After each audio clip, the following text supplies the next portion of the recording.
Hey Book Dragons, welcome back to my channel. It is time for my monthly update, so here we go.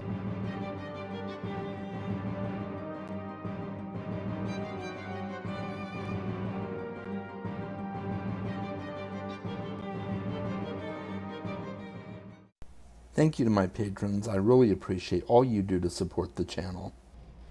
Boy, oh boy, did October fly by fast. It seems like just like last week or the week before, I was making a monthly update for transitioning out of September, and here we are already in November. So I'm not sure what happened, but yeah, 2022 is almost over, guys. It's crazy. I actually had a really good reading month in October, and I'm gonna also tell you about some of the stuff I watched in October. I'm going to tell you about some of my goals for November in terms of reading and some shows I want to watch as well. You know the drill. We've done this before. So let's get to it. Before we do, though, please make sure if you enjoy this video, like and subscribe. I'd love to have you as a subscriber. And here we go. You ready?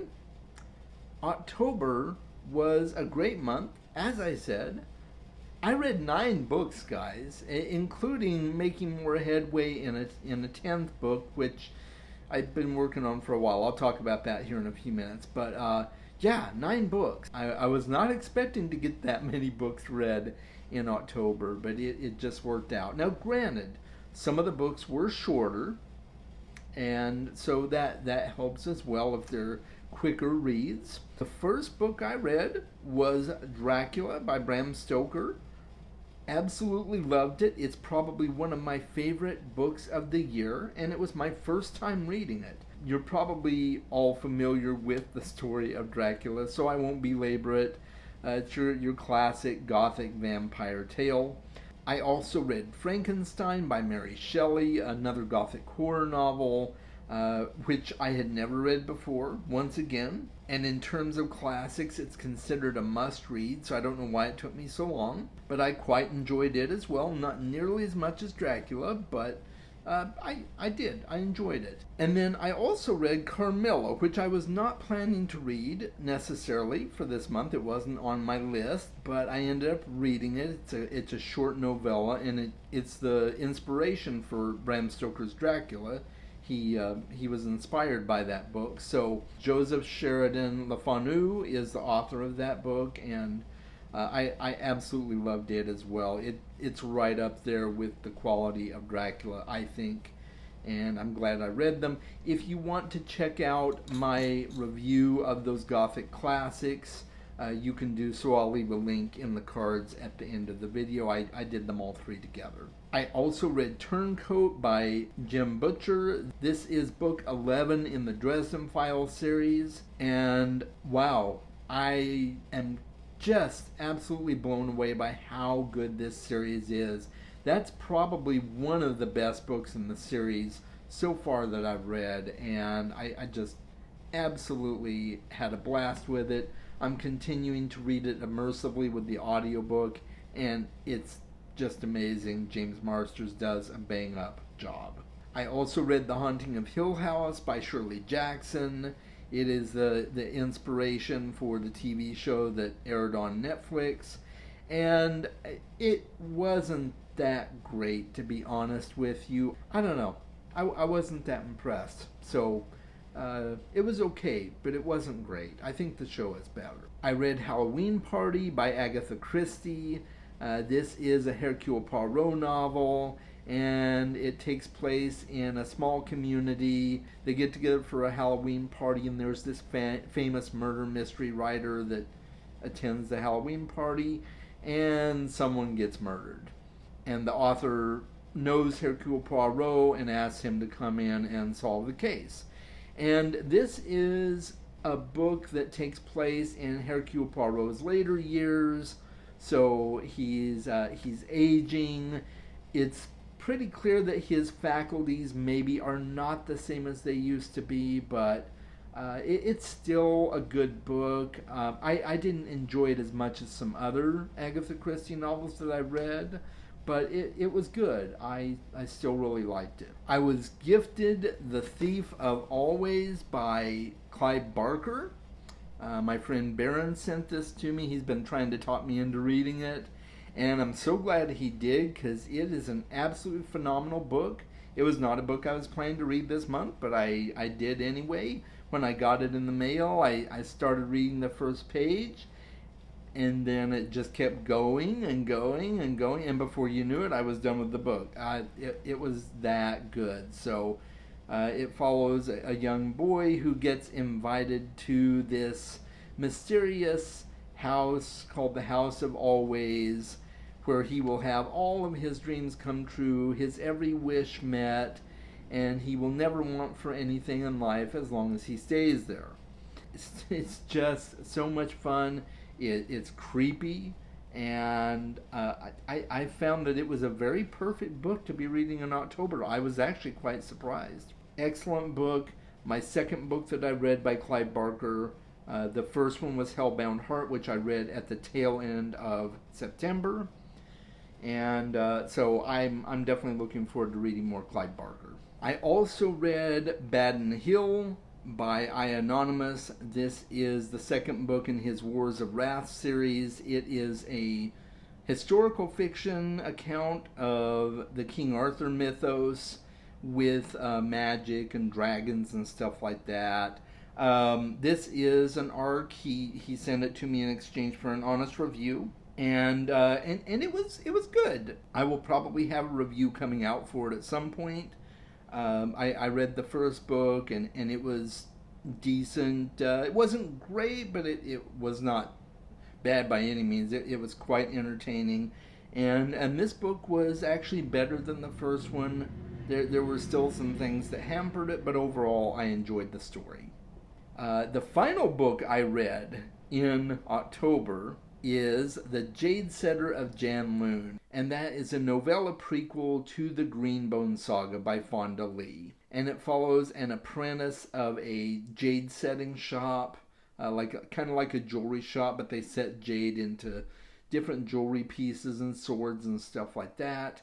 And some merchandise goes missing, and he has to go and help track it down before the owners come back and realize it's gone and decide to kill them as a result. So really, really fast-paced little mystery story, and it was so good. I'll be doing a full review of the Greenbone Saga here in the very near future, so keep your eyes peeled for that. One book that I was planning to read in October was a new book by Chad Nicholas.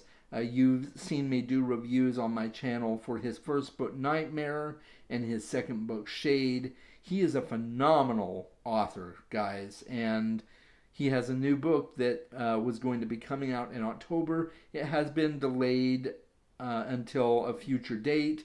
I had hoped that it would be coming out this month. That was his original plan. So stay tuned for more about that. That'll come in the future, probably sometime next year. So now let's talk about stuff that I watched in October. And I watched a lot of stuff. So I won't belabor this. I won't go into too many details on each one of these. I may talk a little bit about them, but not a whole lot, because I know your time is precious. One of the movies I watched in October was Hellraiser. And I watched two, actually. One was the original Hellraiser, which was based off of The Hellbound Heart by Clive Barker. It was a really bad movie in terms of dialogue and special effects and stuff like that. It was awful, guys.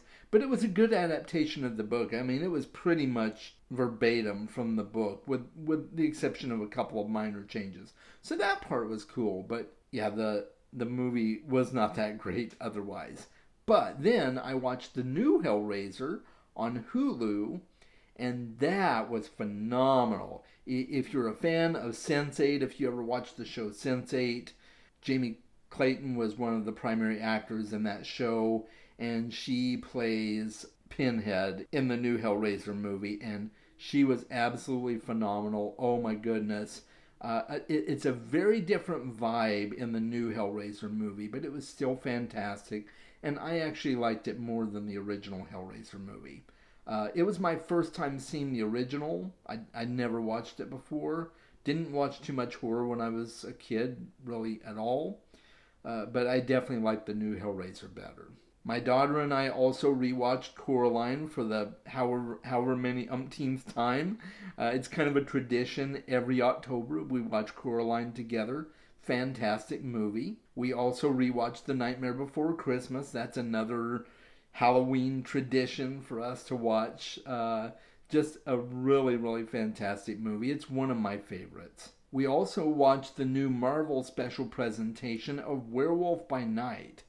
And I absolutely loved it, guys. It was a lot of fun. It's just slightly over an hour, and it's filmed kind of in that style of the old Hammer films, the monster films, black and white, and it was a lot of fun. I highly recommend it. There's a couple of Easter eggs in there, and I think we'll see more of some of those characters in the future of the Marvel Cinematic Universe. I might be wrong, but I'm excited for what's coming. So really, really good. I also watched a limited series on Netflix called Vampire in the Garden.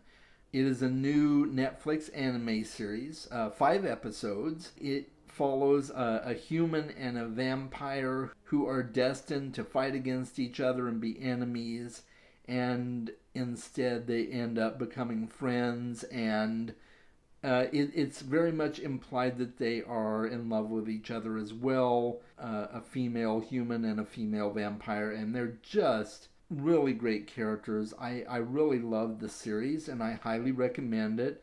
I did watch it with English subtitles, so I listened to it in Japanese with English subtitles. And because, as my kids would tell you, that's the only way to watch anime, Dad. So so it was really, really good, and I recommend that one. My daughter talked me into going with her and her friend to see Trick or Treat at the theater. Trick or Treat is her favorite Halloween movie. Sam is one of her favorite Halloween characters. Probably is her favorite Halloween character. And it was $5 Fright Night at the theater. So $5 a person. And it was great. I really enjoyed the movie. And I guess it was the first time it had ever come to theaters. I guess it was a direct-to-video release when it first came out in the early 2000s. So that was cool. And it was a great movie. Highly recommended. It's awesome. My daughter and I also started rewatching The Haunting of Hill House on Netflix. And as I mentioned before when I talked about books that I didn't really enjoy the Hill House novel, the show, on the other hand, is absolutely fantastic. I loved it the first time around, and I like it even better the second time around. It's very rewatchable and very bingeable. We have a hard time turning it off and actually going to bed at a decent time because it's so good. So yeah, I highly recommend that. My daughter ended up watching Dracula, Bram Stoker's Dracula, with me on my birthday. So that was a lot of fun. It's one of my favorite movies from the 90s, I think. Yeah, 90s.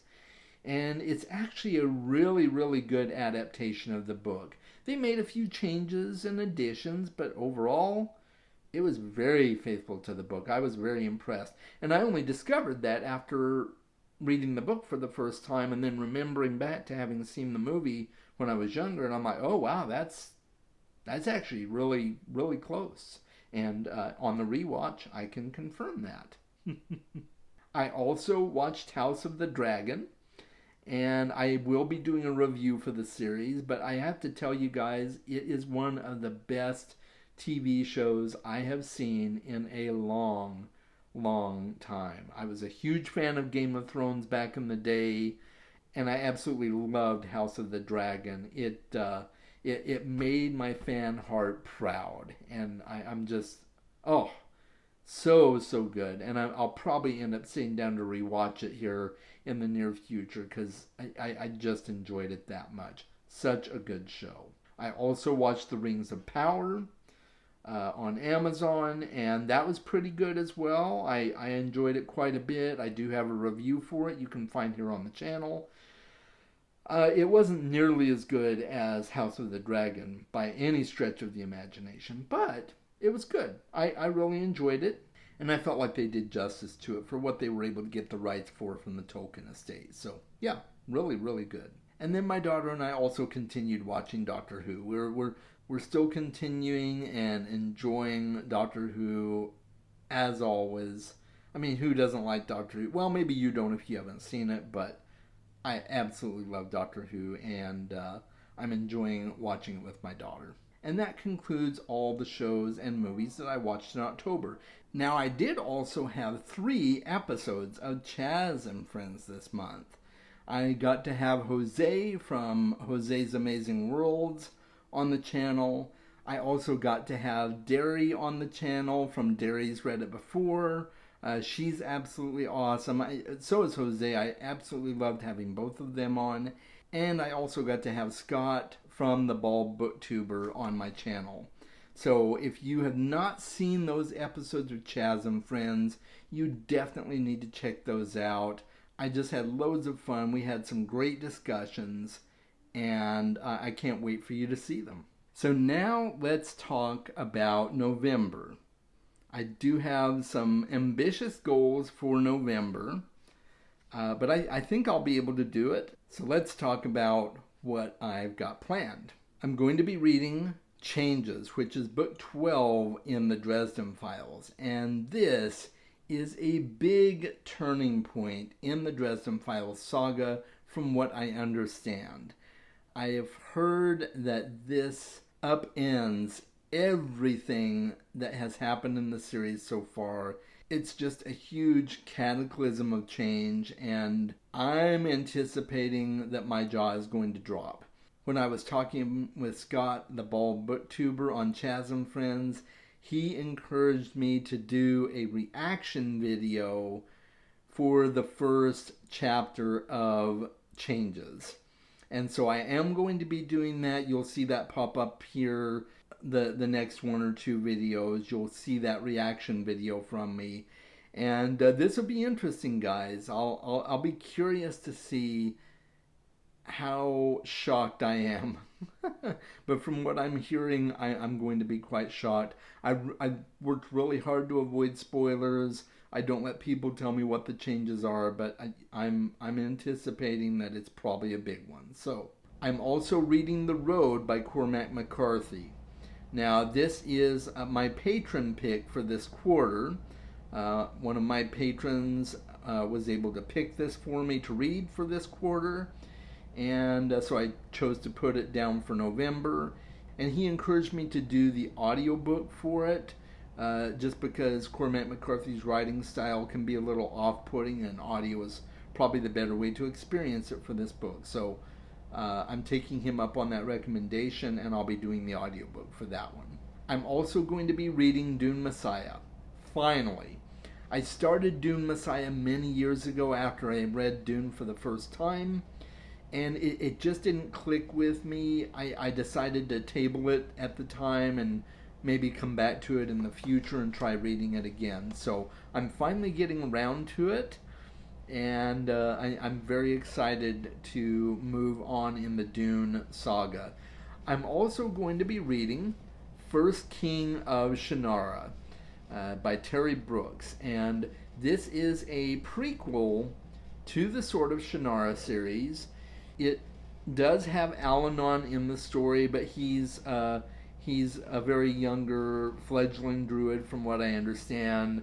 It mainly focuses on his father Bremen, I believe it was. It's been a while since I've read the original trilogy, but I'm very much looking forward to getting back into the Shannara universe, and I'm going to plan on really working hard to continue this series next year and make a significant dent in it, because I haven't finished the series and I really, really want to. So looking forward to getting to that.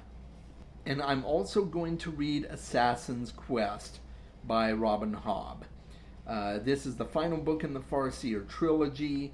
I absolutely loved Royal Assassin, and I can't wait to see how the trilogy finishes out. Very excited to continue Fitz's journey with him, and I'm just loving this series. It was a very pleasant surprise for me as I started it, and I can't wait to read more and finish the trilogy. I'm also planning to read Mask of Mirrors by M.A. Carrick, and I'm going to be doing this as a buddy read with Angie the Bookaholic. So the plan is we're going to read this in November together, and then we may get together and have a discussion on it as well. So I'll keep you posted on that, but I had a bunch of elective slots this month, so I fit Mask of Mirrors into it, and First Kingdom Shannara, and Assassin's Quest, and I'm trying to make a dent in some of these and get going. So I tossed Mask of Mirrors on there, and I'm looking forward to reading it. And if I have time, I'm going to start reading The Bitter Twins by Jen Williams. This is the second book in the Winnowing Flame trilogy.